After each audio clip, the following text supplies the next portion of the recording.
As the parent of a preschooler, I have become keenly aware of the phenomenon of triangulation. In its most innocent form, this can look like a child who does not get what she wants from one parent, and so goes in search of the other parent to ask for the same thing, hoping for a different answer. For the most part, though, when we encounter triangulation in our adult lives, it's not so innocent. Two friends in conflict try to draw a third party into their messy dynamic. Colleagues who cannot reconcile a difference of opinion are suddenly both in their manager's office with different versions of the same story.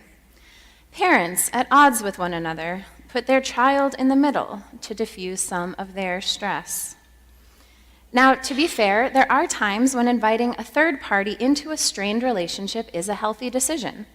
Couples counseling can be incredibly helpful. Sometimes it really is necessary to escalate a situation to your boss. It can be a good idea to bring an entrenched conflict at church to your rector. In these cases, the parties agree together to seek assistance, either through mediated conversation, a new perspective, or simply having support in their frustration from a common party. But triangulation is generally less intentional than this and can have devastating consequences. It is an often unconscious response to relational strain, a hasty attempt to restore equilibrium when an interpersonal system gets out of balance. This morning's passage from the Hebrew Scriptures offers an insightful illustration of this dynamic. God has delivered Israel out of bondage in Egypt through the very waters of the Red Sea and onto dry ground, promising to bring them into a land flowing with milk and honey.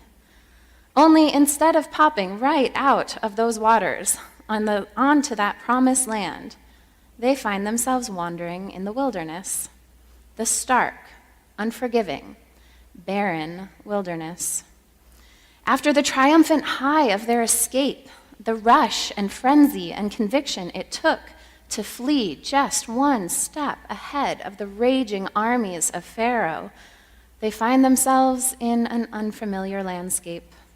The ground under their feet has shifted, and they do not know what to make of it.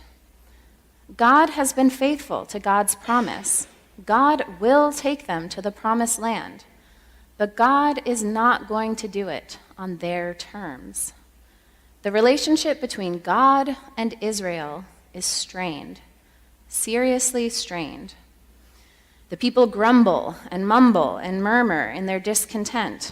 Did God bring us out here just to starve us to death? Better that we had our fill of bread and meat, even if we were in chains back in Egypt. Better that we never left that abusive partner, that addicted home, that dysfunctional company. Never mind that God provided quail when they finally got around to asking for what they wanted. Never mind that God provided bread from heaven, water from a rock. Never mind, because the wilderness is scary. Scarier sometimes than bondage, not because we are actually in danger in the wilderness, but because our hard-won freedom is so unfamiliar, so new, so uncomfortable.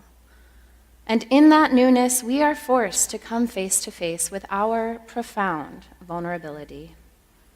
The truth is, the wilderness can be intolerable because it is there that we are stripped of the many ways we try to dress up and cover up our humanity, our neediness, our fears, our imperfections, our hurt.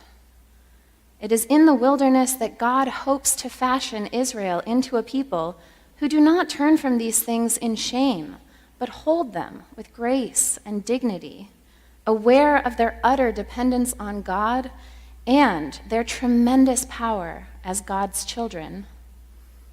But they are not there yet. So, disappointed with God, angry with God, frustrated with God, and maybe disappointed, angry, and frustrated with themselves for believing God in the first place, Israel begins to find this relationship intolerable. They have to do something with this anxiety. Many people today might turn to a bottle or a pill or a TV set or a shopping spree to numb it, distract from it, run from it. But Israel was stuck in the wilderness, so instead, they turn to Moses. They complain. They beg him to mediate between them and God. They cannot handle God's bigness, God's power, God's might. So Moses goes up to the mountaintop.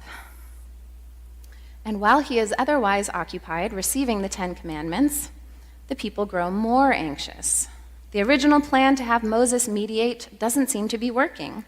What is taking him so long? And so they turn to Aaron. Come, they say, make gods for us. And Aaron completely plays along. Sure, he says, give me all your gold, and I'll get to work. Aaron molds the image of a calf for the people to worship. He builds an altar, and Israel sacrifices to the statue and throws a giant party. Now, if you take a moment to think about it, this behavior makes absolutely no sense. How in the world would worshiping a golden calf make their situation any better? They're in the middle of nowhere, having left a trail of devastation behind them in Egypt. Despite their wishful thinking, there really is no going back. And their only source of basic sustenance right now is God, the same God they deliberately disobey with this act. If your days of having a rebellious teenager in your home are flashing before your eyes with disturbing vividness, or of being that rebellious teenager yourself, this is no surprise. Biblical scholars often look at the time in the wilderness as a kind of adolescence for Israel. This is the unflattering reality of growing up. We rebel in ways that defy logic. We annoy and hurt the very people who provide for us. We make big, flashy shows of our autonomy without thinking them through. We do, basically, anything to feel better, to feel different. So maybe Israel's behavior is no surprise, but what happens next sure is. God sees what has happened and is displeased. I might use a different word, but we are in church. God turns to Moses, saying, "Go help your people, whom you brought out of the land of Egypt. Let me alone, so that my wrath may burn hot, and I may consume them." If Israel wanted to get God's attention, it is safe to say they made their point. Moses, functioning as the helpful mediator, seemingly the only adult in the room, reminds God that these are, in fact, God's people, and that, as such, God has a responsibility to them. Moses urges God to remember the promises made to previous generations. Moses urges God to cool off, to change God's mind. And incredibly, God does. In 2011, Nobel Prize-winning psychologist Daniel Kahneman published his first book for the general public, Thinking Fast and Slow. In it, Kahneman outlines the two systems that drive the way we think and make choices. System 1 is fast, intuitive, driven by emotion. System 2 is slower and more intentional. System 1 is helpful for doing things automatically with incredible efficiency. Driving a car, walking, talking, basic recall, simple math. But System 1 is extraordinarily strong, and it cannot be turned off. System 2 is often thought of as the more conscious, real self, and it can be very helpful in checking what seems intuitively true but is not actually, and also helping to identify our biases. But it's lazy. System 2 often endorses and rationalizes what System 1 tells us to do, and getting ourselves to engage it more frequently takes real effort. Troublingly, we often think we are using System 2 when we are not. Kahneman is famous for developing the field of behavioral economics, which uses these two systems of thought to problematize the standard model of the rational economic agent. The pervasive post-Enlightenment myth underlying traditional economics, as well as many democratic political processes, is that we are principally rational, logical creatures, capable of collecting the information we need to make decisions and analyzing it in a way that reasonably and responsibly informs our choices. I describe this as a pervasive myth because it takes very little research or self-reflection to know that life and people are generally a little messier. Kahneman argues that, in fact, we are generally unaware of why we make the choices we make, and notoriously bad at explaining why we do what we do. Think of someone you love who holds different political opinions or different parenting perspectives. When they explain their reasons for voting a certain way or seeing the world a certain way or disciplining a certain way, it probably seems like just a little history and common sense would undermine those reasons entirely.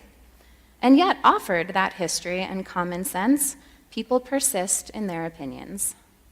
Why? The truth is, they probably don't know any better than you. And they might wonder the same thing about your views. Until the deep emotional realities and biases underlying our capacity to analyze and experience the world are brought to our conscious attention, we remain a mystery to ourselves and to one another. I think it is pretty safe to say that the people of Israel were driven by System 1 when they begged Aaron to make a golden calf for them. They probably couldn't have explained why this seemed like a good idea, though if they bothered trying, they would have managed to convince themselves. They just knew it would help. God, on the other hand, had an immediate, potentially overwhelming reaction, a fierce, emotional response to what Israel had done. But instead of acting on it, God listened to reason. God listened to the voice of Moses, bringing a fuller historical view into the conversation, reminding God of the history God had shared with Israel, of the relationships at stake, the promises made, the hopes and the love they had shared, and reminding God of the stark reality before Israel in the wilderness. And God was free to change God's mind. Now, I don't believe that God thinks exactly the same way we do. It would be a little too simple to say God was operating out of System 2. God's knowing is beyond our understanding. But I do believe that throughout the Bible, God is constantly showing us how to be more God-like, inviting us into ways of being and living that are more wholesome, more life-giving, more generative, and that self-reflection and self-awareness, the freedom to choose how we respond, is part of this. God is ready and willing to know us in the wilderness, to love us in our vulnerability, to carry us through that, to support us in our growth, to heal the fear, anxiety, and isolation that can keep us lost in our deserts, reactive and afraid. As we walk with Israel through exile into the promised land, as we walk together through this stewardship season, a time of heightened self-awareness and self-reflection, may we have ears to hear God's words of comfort and hope. May we have hearts open to receiving God's life-sustaining gifts. And may we be drawn closer to God as we are formed into a people prepared for the freedom and joy set before us. Amen.